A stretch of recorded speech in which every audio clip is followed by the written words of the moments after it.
साथियों, आज हम बात करने जा रहे हैं माननीय सुप्रीम कोर्ट के 7 फरवरी 2025 के निर्णय के बारे में। पुलिस के ऊपर आरोप लगाया गया है कि पुलिस ने संविधान के अनुच्छेद 22 सब क्लॉज 2 सीआरपीसी 1973 की धारा 57 का उल्लंघन किया है।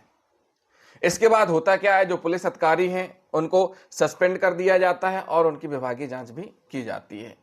तो साथियों, इस मामले में क्या हुआ था, क्या सुप्रीम कोर्ट ने कहा, वो सारी बातें हम आपको इस वीडियो में बताएंगे। केस का नाम है बिहान कुमार बनाम हरियाणा राज्य एवं अन्य CRL 13320/2024, जिसमें निर्णय 7 फरवरी 2025 को हुआ है। साथियों, पुलिस का काम है 24 घंटे की ड्यूटी रहती है पुलिस की। पुलिस एक और इन्वेस्टिगेशन करती है, दूसरी ओर पॉइंट ड्यूटी करती है, साथ ही साथ अपराध नियंत्रण गश्त करना, ये सारे काम करती। VIP duty, line order maintain करना, ये सारे के सारे काम पुलिस को करने होते हैं और उन्हीं काम के साथ साथ ही इन्वेस्टिगेशन भी करना होता है। साथियों, पुलिस की जिम्मेदारी आज के समय में बहुत बड़ी है।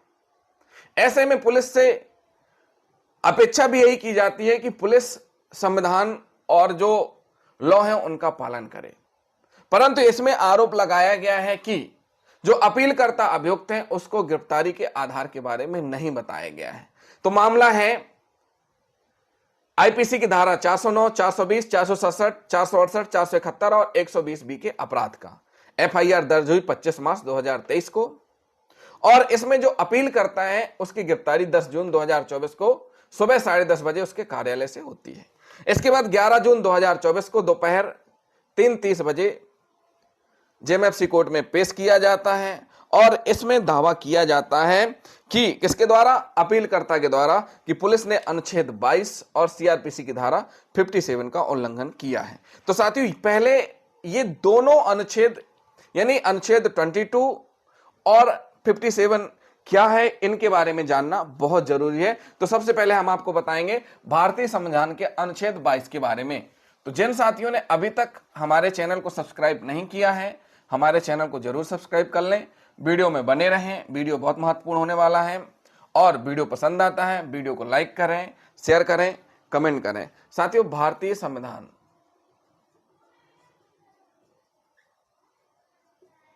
अनुच्छेद 22 के बारे में हम आपको बताएंगे। इसमें 2 सब क्लॉज हैं। कितने सब क्लॉज हैं? इसमें 2 सब क्लॉज हैं, सब क्लॉज 1 और सब क्लॉज 2। इसमें स्पष्ट रूप से बताया गया है कि अपराध के संबंध में गिरफ्तार हुए व्यक्ति को, जो भी गिरफ्तारी हुई है, अपराध में जिनकी भी गिरफ्तारी हुई है, अपराध में गिरफ्तारी जिनकी भी हुई है, उनको अधिकार है। क्या है? उन व्यक्तियों को अधिकार है, यानी जो आरोपी हैं उनको अधिकार है। पहली चीज, पहला अधिकार क्या है? गिरफ्तारी के कारणों को शीघ्र बताए जाने का अधिकार।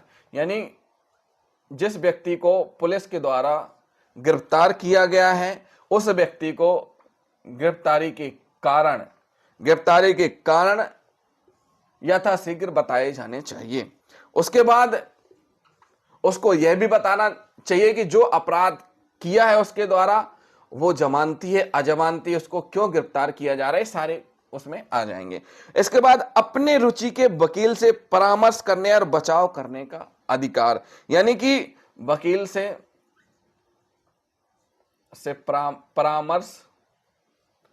परामर्श करने का अधिकार और बचाव करने का अधिकार का अधिकार है। उसके बाद तीसरा अधिकार है, सब क्लॉज 3, गिरफ्तारी के बाद 24 घंटे के अंदर किसी मजिस्ट्रेट के समक्ष पेश किए जाने का अधिकार। यानी 24 घंटे के अंदर कहां पेश किया जाना है? मजिस्ट्रेट के समक्ष। यानी पुलिस 24 घंटे से ज्यादा किसी भी व्यक्ति को अपनी अभिरक्षा में नहीं रख सकती। 24 घंटे से अधिक मजिस्ट्रेट के आदेश के बिना निरोध से स्वतंत्रता, यानी अगर 24 घंटे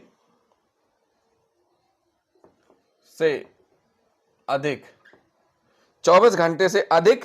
मजिस्ट्रेट के आदेश बिना निरोध से स्वतंत्रता, इस प्रकार के संरक्षण किसको प्राप्त है? अभियुक्त को प्राप्त है। साथियों, ये संविधान का अनुच्छेद 22 कहता है। अब हम आपको बता देते हैं सीआरपीसी की धारा 57 क्या कहती है, उसके बारे में भी जानना बहुत जरूरी है। साथियों, 57 जो सीआरपीसी की धारा है 57, सीआरपीसी की धारा 57 कहती है गिरफ्तार किए गए व्यक्ति का 24 घंटे से अधिक निरुद्ध न किया जाना। यानी गिरफ्तार किए गए व्यक्ति का 24 घंटे से अधिक 24 घंटे से अधिक निरुद्ध ना किया जाना। 57 स्पष्ट रूप से कहती है कि किसी भी व्यक्ति को पुलिस 24 घंटे से ज्यादा अपनी कस्टडी में नहीं रख सकती है, और जब भी पुलिस किसी व्यक्ति को गिरफ्तार करती है तो उसको गिरफ्तारी के कारण बताएगी और 24 घंटे के अंदर उसको क्या करेगी, पेश करेगी। और वर्तमान में भारतीय नागरिक सुरक्षा संहिता में यही धारा अब 58 में वर्णित है। तो साथियों, ये दोनों चीजें हमने आपको बता दी जो कि आरोप इसमें लगाए गए हैं, पुलिस के ऊपर आरोप लगाए हैं याचिकाकर्ता ने, वो दोनों चीजें हमने आपको बता दी कि कौन कौन से आरोप लगाए गए हैं। उसके बाद अपीलकर्ता जो है याचिकाकर्ता, इसके द्वारा कहा गया कि अपीलकर्ता का यह भी दावा है, क्या दावा है कि ना तो रिमांड रिपोर्ट और ना ही 11 जून 2024 के आदेश में गिरफ्तारी के समय का उल्लेख किया गया है। साथियों देखिए, अब यहां से शुरू हो रहा है आरोप, कौन कौन से आरोप लगे हैं। पहली कंडीशन हमने आपको बता दी थी कि 10 जून 2024 को 10:30 बजे, देखिए पहली कंडीशन क्या है, जो अपील करता है, अपीलकर्ता का कहना है कि 10 जून 2024 के 10:30 बजे उसे गिरफ्तार किया गया उसके कार्यालय से। उसके बाद उसका कहना है कि 11 जून 2024 के दोपहर 3:30 यानी 15:30 बजे उसको जेएमएफसी महोदय के समक्ष पेश किया गया, और इस प्रकार से आरोप लगाया कि यहां सीआरपीसी की धारा 57 का उल्लंघन हुआ है, क्योंकि 10:30 बजे उसको गिरफ्तार किया गया था और 3:30 बजे उसको पेश किया गया। उसके बाद जो अपील करता है उसका यह भी दावा है कि जब 11 जून 2024 को जब पेश किया गया था तो इसमें गिरफ्तारी का समय नहीं डाला गया था, ना तो रिमांड रिपोर्ट और ना ही 11 जून 2024 के आदेश में गिरफ्तारी के समय का उल्लेख किया गया था। यानी जो भी रिमांड रिपोर्ट है और जो गिरफ्तारी की गई थी, पंचनामा बनाया गया था, उसमें गिरफ्तारी के समय का उल्लेख नहीं किया गया। यह किसका दावा है? यह अपीलकर्ता का दावा है। इसमें प्रथम प्रतिवादी का दावा है कि इसमें जो पार्टी बनी है पुलिस, इसमें प्रथम प्रतिवादी हैं उनका क्या कहना है? प्रथम प्रतिवादी का दावा है कि अनुच्छेद 22 सब क्लॉज 2 के अनुपालन को सुनिश्चित करते हुए अपीलकर्ता को 10 जून 2024 को शाम 6 बजे गिरफ्तार किया गया था। यानी यहां पर जो प्रभारी पुलिस अधिकारी है उनका कहना है कि जो अनुच्छेद 22 है इसकी पालना की गई है और 10 जून 2024 के शाम 6 बजे क्या किया गया है? गिरफ्तार किया गया है। जबकि याचिकाकर्ता का, अपीलकर्ता का कहना है कि उसको उसके कार्यालय से 10:30 बजे पुलिस ले गई थी। अपीलकर्ता के अधिवक्ता ने कुछ तस्वीरें प्रस्तुत की। जो अपीलकर्ता हैं इनके अधिवक्ता, साथियों आज का समय सोशल मीडिया का है, डिजिटल युग का है, इसलिए जो ओरिजिनल है वो ओरिजिनल है। इसमें जो अधिवक्ता हैं, अधिवक्ता के द्वारा, अपीलकर्ता के अधिवक्ता के द्वारा कुछ फोटो प्रस्तुत की गई। क्या की गई? कुछ फोटो पेश की गई, जिसमें दर्शित किया गया कि अस्पताल में भर्ती होने के दौरान उसे हथकड़ी और जंजीरों से बांधकर बिस्तर में रखा गया था। यानी जो अपील करता है, अपीलकर्ता की जो फोटो पेश की गई उसमें हथकड़ी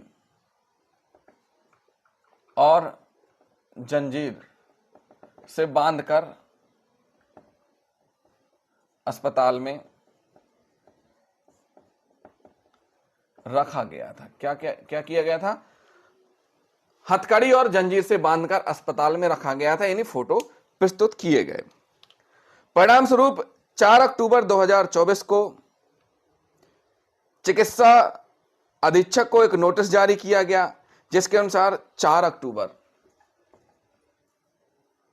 अब जब ये फोटो प्रस्तुत कर दी गई उसके बाद 4 अक्टूबर 2024 को जो चिकित्सा अधीक्षक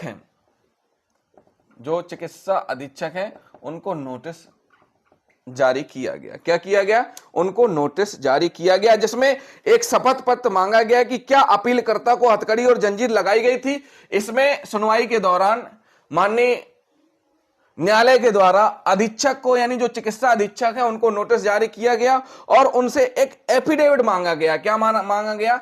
शपथ पत्र मांगा गया। क्या मांगा गया? शपथ पत्र मांगा गया कि जो अपीलकर्ता अभियुक्त हैं को हथकड़ी और जंजीर लगाई गई थी या नहीं। उसके बाद 21 अक्टूबर 2024 के आदेश में चिकित्सा अधीक्षक की यह स्वीकृति अभिलिखित है कि अपीलकर्ता को वास्तव में हथकड़ी और जंजीर लगाई गई थी। यानी कि जो अधीक्षक है उसने शपथ पत्र दे दिया है। क्या दिया है? किस प्रकार का शपथ पत्र दिया है? कि जो अपील करता है उसको हथकड़ी और जंजीरें लगाई गई थी अस्पताल में, स्पष्ट रूप से कहा। उसके बाद 24 अक्टूबर 2024 को सहायक पुलिस आयुक्त ने एक शपथ पत्र दायर कर पुष्टि की कि अपीलकर्ता को अस्पताल ले जाने वाले अधिकारियों को निलंबित कर दिया गया है। यानी कि फिर उसके बाद पुलिस आयुक्त ने एक शपथ पत्र प्रस्तुत किया। क्या किया? एक शपथ पत्र प्रस्तुत किया कि जो भी पुलिस अधिकारी अपीलकर्ता को अस्पताल ले गए थे उनको निलंबित कर दिया गया है। क्या कर दिया गया है? उनको निलंबित कर दिया गया है। निलंबित अधिकारियों के विरुद्ध 23 अक्टूबर 2024 को पुलिस उपायुक्त के द्वारा विभागीय जांच शुरू कर दी गई है। यानी कि 23 अक्टूबर निलंबित किया गया तत्काल और 23 अक्टूबर 2024 को विभागीय जांच उनकी स्टार्ट कर दी गई है। क्या कर दी गई है? विभागीय जांच उनकी स्टार्ट कर दी गई है। उसके बाद अतः एक रिट याचिका दायर की गई, जिसमें यह दावा किया गया कि अपीलकर्ता को गिरफ्तारी के आधार या गिरफ्तारी के कारणों के बारे में सूचित नहीं किया गया था। इस प्रकार से यह मामला सुप्रीम कोर्ट में रिट याचिका के माध्यम से पहुंचा, जो हमने आपको बता दिया। तो साथियों, यहां ध्यान देने वाली बात यही है कि पुलिस अपीलकर्ता को 10 जून 2024 को 10:30 बजे कार्यालय से ले गई थी। उसके बाद 11 जून 2024 के दोपहर 3:30 बजे यानी 15:30 बजे उसको कोर्ट में पेश किया और अपीलकर्ता का दावा है कि गिरफ्तारी पंचनामा जो बनाया गया था रिमांड के समय, उसमें कहीं पर भी गिरफ्तारी का समय उल्लिखित नहीं था और अनुच्छेद 22 सब क्लॉज 2 का उल्लंघन हुआ। पुलिस से जब पूछा गया तो प्रतिवादी ने जवाब दिया कि 10 जून 2024 के शाम 6 बजे उसे गिरफ्तार किया गया, जबकि अपीलकर्ता को 10:30 बजे ही पुलिस ने गिरफ्तार कर लिया था। ऐसा अपीलकर्ता का दावा है और इस संबंध में हथकड़ी और जंजीर से बंधे हुए अस्पताल में उसके अपीलकर्ता के फोटो भी प्रस्तुत किए गए। इसका परिणाम क्या निकला? जो अस्पताल के अधीक्षक थे, चिकित्सा अधीक्षक, उनसे भी एफिडेविट लिया गया। उनके द्वारा इस बात की स्वीकृति की गई, एक्सेप्ट किया गया कि हां, अस्पताल में हथकड़ी और जंजीर लगाई गई थी। इसके बाद पुलिस आयुक्त ने एक्शन लिया और जो अस्पताल ले जाने वाले पुलिस अधिकारी कर्मचारी थे उनको निलंबित करके उनकी विभागीय जांच संस्थित की गई। अब साथियों, हम आपको बताएंगे न्यायालय की टिप्पणी क्या हुई इस संबंध में। साथियों, ये जो छोटी छोटी बातें जरूर रहती हैं लेकिन बहुत महत्वपूर्ण रहती हैं, इसलिए कभी भी कोई भी ऐसी कार्रवाई नहीं होनी चाहिए जिसमें कि विधि का उल्लंघन हो। वो सारी चीजें हम आपको इस वीडियो में बताएंगे जो माननीय न्यायालय ने कही हैं, एक एक करके हम आपको बताएंगे। साथियों, न्यायालय की टिप्पणियां पहले जान लेते हैं। माननीय न्यायालय की क्या क्या टिप्पणियां माननीय न्यायालय ने की हैं इस रिट याचिका में। न्यायालय ने प्रेक्षित किया कि भारतीय संविधान 1950 के अनुच्छेद 22 सब क्लॉज 1, जो अनुच्छेद 22 है, 22 सब क्लॉज 1 है अनुच्छेद के अनुसार गिरफ्तारी के आधार को गिरफ्तार व्यक्ति को प्रभावी ढंग से और संपूर्ण रूप से बताया जाना चाहिए। यानी क्या किया जाना चाहिए? गिरफ्तारी के आधार, गिरफ्तारी के आधार को प्रभावी ढंग से बताया जाना चाहिए। इसके अतिरिक्त गिरफ्तारी के आधार को उस भाषा में बताया जाना चाहिए जिसे गिरफ्तार व्यक्ति समझ सके। उसके बाद माननीय सुप्रीम कोर्ट ने कहा कि भाई जिसको भी पुलिस गिरफ्तार कर रही है उस गिरफ्तार आरोपी की भाषा में, यानी जिस भाषा में वह जानता है उस भाषा में गिरफ्तारी के आधार बताए जाएं। क्या किया जाए? गिरफ्तारी के आधार बताए जाएं। जिस भाषा को गिरफ्तार शुदा आरोपी समझता है उस भाषा में गिरफ्तारी के आधार उसको बताया जाए। आगे न्यायालय ने प्रक्षेपित किया कि गिरफ्तार व्यक्ति को गिरफ्तारी के आधारों को सूचित करना और औपचारिकता नहीं अपितु एक अनिवार्य संवैधानिक आवश्यकता है। मतलब ये जो गिरफ्तारी के आधार है ये कोई औपचारिकता नहीं है, ये कोई फॉर्मेलिटी नहीं है, जबकि क्या है? ये संवैधानिक आवश्यकता है। जो संविधान कहता है वो संवैधानिक आवश्यकता है, संवैधानिक आवश्यकता है। गिरफ्तार किए गए और निरोध में रखे गए प्रत्येक व्यक्ति का मौलिक अधिकार है कि उसे गिरफ्तारी के आधार के बारे में यथाशीघ्र सूचित किया जाए। और यह एक प्रकार से मौलिक अधिकार भी है उसका, किसका? जिसको भी गिरफ्तार किया गया उसका मौलिक अधिकार है कि उसको यथाशीघ्र गिरफ्तारी के कारण से अवगत कराया जाए। जब किसी व्यक्ति को बिना वारंट के गिरफ्तार किया जाता है, जब किसी व्यक्ति को बिना वारंट के गिरफ्तार किया जाता है और गिरफ्तारी के पश्चात यथाशीघ्र उसे गिरफ्तारी के आधारों को सूचित नहीं किया जाता है तो यह अनुच्छेद 21 के अधीन गारंटीकृत उसके मौलिक अधिकार का भी उल्लंघन है। यानी जब बिना वारंट के किसी को गिरफ्तार कर रहे और गिरफ्तारी के आधार नहीं बता रहे तो उस स्थिति में अनुच्छेद 21 का उल्लंघन होगा। किसका? अनुच्छेद 21 का उल्लंघन माना जाएगा। किसका माना जाएगा? अनुच्छेद 21 का उल्लंघन माना जाएगा। यदि गिरफ्तारी के कारणों को यथाशीघ्र सूचित करने की आवश्यकता का अनुपालन करने में विफलता होती है तो गिरफ्तारी को अमान्य माना जाता है। यहां माननीय न्यायालय ने कह दिया कि अगर ऐसी विफलता होती है तो फिर अमान्य माना जाएगा। किसको? गिरफ्तारी को। किसको अमान्य माना जाएगा? यानी गिरफ्तारी को अमान्य माना जाएगा। एक बार गिरफ्तारी के अमान्य घोषित कर दिए जाने के पश्चात गिरफ्तार व्यक्ति 1 सेकंड के लिए भी निरोध में नहीं रह सकता। एक बार अगर गिरफ्तारी अमान्य हो गई तो फिर उसको 1 सेकंड के लिए भी बंदी गृह में या निरोध करके नहीं रखा जा सकता। एक बार अनुच्छेद 22 सब क्लॉज 1, अनुच्छेद 22 सब क्लॉज 1 के उल्लंघन के कारण गिरफ्तारी को असंवैधानिक घोषित कर दिया जाता है तो गिरफ्तारी स्वयं दोषपूर्ण हो जाती है। अगर इसके तहत अमान्य घोषित कर दी जाती है तो गिरफ्तारी क्या हो जाती है? दोषपूर्ण हो जाती है। क्या हो जाती है? दोषपूर्ण हो जाती है। और रिमांड के आदेश के आधार पर ऐसे व्यक्ति का निरंतर निरोध भी दोषपूर्ण हो जाता है। और रिमांड के अवधि के दौरान अगर उसका रिमांड लिया जाता है तो पहले जब गिरफ्तारी ही दोषपूर्ण है तो फिर आगे का रिमांड भी क्या हो जाएगा? दोषपूर्ण माना जाएगा। क्या माना जाएगा? दोषपूर्ण माना जाएगा। न्यायालय ने एक अत्यंत महत्वपूर्ण टिप्पणी की कि आरोप पत्र दाखिल करना और संज्ञान लेना गिरफ्तारी को वैध नहीं ठहराएगा। यानी कि साथियों इसमें एक चीज और माननीय न्यायालय ने कह दी कि कोर्ट, देखिए ये बहुत महत्वपूर्ण है, ये छोटी छोटी चीजें रहती हैं जो आपको पता होनी चाहिए। देखिए आरोप पत्र की बात आई है तो उसके बारे में थोड़ा हम बताएंगे डिटेल में। हमने पहले ही बता रखा है, हमारे चैनल में आरोप पत्र से संबंधित वीडियो है, आप चैनल में जाकर के देख सकते हैं। साथियों इसमें माननीय न्यायालय ने कहा है कि आरोप पत्र दाखिल करना, आरोप पत्र यानी एफआर यानी फाइनल रिपोर्ट दाखिल करना, उसके बाद संज्ञान लेना, क्या करना? संज्ञान लेना। मान लीजिए पुलिस ने क्या किया, एफआईआर दर्ज की, एफआईआर के बाद गिरफ्तारी की, उसके बाद इन्वेस्टिगेशन किया और फिर चालान कंप्लीट करके कहां, कोर्ट में पेश किया। जब कोर्ट में चालान पेश किया गया तो कोर्ट में जज साहब के द्वारा उस पर संज्ञान लेकर के आगे की कार्रवाई संस्थित कर दी गई। तो माननीय न्यायालय का कहना है कि अगर पुलिस ने आरोप पत्र पेश कर दिया है और न्यायालय ने संज्ञान ले लिया है तो गिरफ्तारी को वैध नहीं ठहराया जा सकता अगर गिरफ्तारी दोषपूर्ण है। तो ऐसी स्थिति में अगर अनुच्छेद 22 का उल्लंघन हुआ है, अनुच्छेद 22 का उल्लंघन हुआ है और गिरफ्तारी दोषपूर्ण है, तो भले ही आरोप पत्र पेश हो गया हो, चालान पेश हो गया, संज्ञान ले लिया गया हो, तो वहां गिरफ्तारी को वैध नहीं ठहराया जाएगा।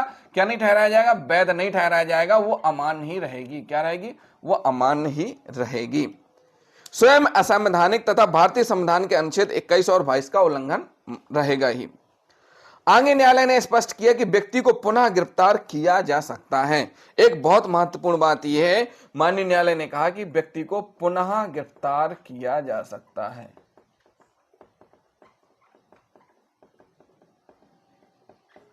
अब देखिए, ऐसा नहीं है कि जिसके खिलाफ अजमानती अपराध पंजीबद्ध है, अगर एक बार उसकी गिरफ्तारी अवैध रूप से हो गई तो क्या उसको पुनः गिरफ्तार किया जा सकता है या नहीं किया जा सकता? तो माननीय न्यायालय ने कहा कि पुनः गिरफ्तार किया जा सकता है। क्या किया जा सकता है? पुनः गिरफ्तार किया जा सकता है। यह भी कि जब कोई गिरफ्तार व्यक्ति न्यायालय के समक्ष यह दलील देता है कि गिरफ्तारी के आधार नहीं बताए गए तो अनुच्छेद 22(1) के अनुपालन को साबित करने का भार पुलिस पर होता है। अगर यहां पर कोई आरोपी आरोप लगा देता है कि उसको अनुच्छेद 22 सब क्लॉज 1 के तहत आधार नहीं बताए गए तो यहां पर फिर पुलिस को साबित करना होता है कि पुलिस के द्वारा बताया गया है। आगे न्यायालय ने अब निर्धारित किया कि मजिस्ट्रेट पर यह पता लगाने का कर्तव्य आरोपित किया गया कि अनुच्छेद 22 सब क्लॉज 1 का अनुपालन किया गया या नहीं। यानी जो भी मजिस्ट्रेट हैं जिनके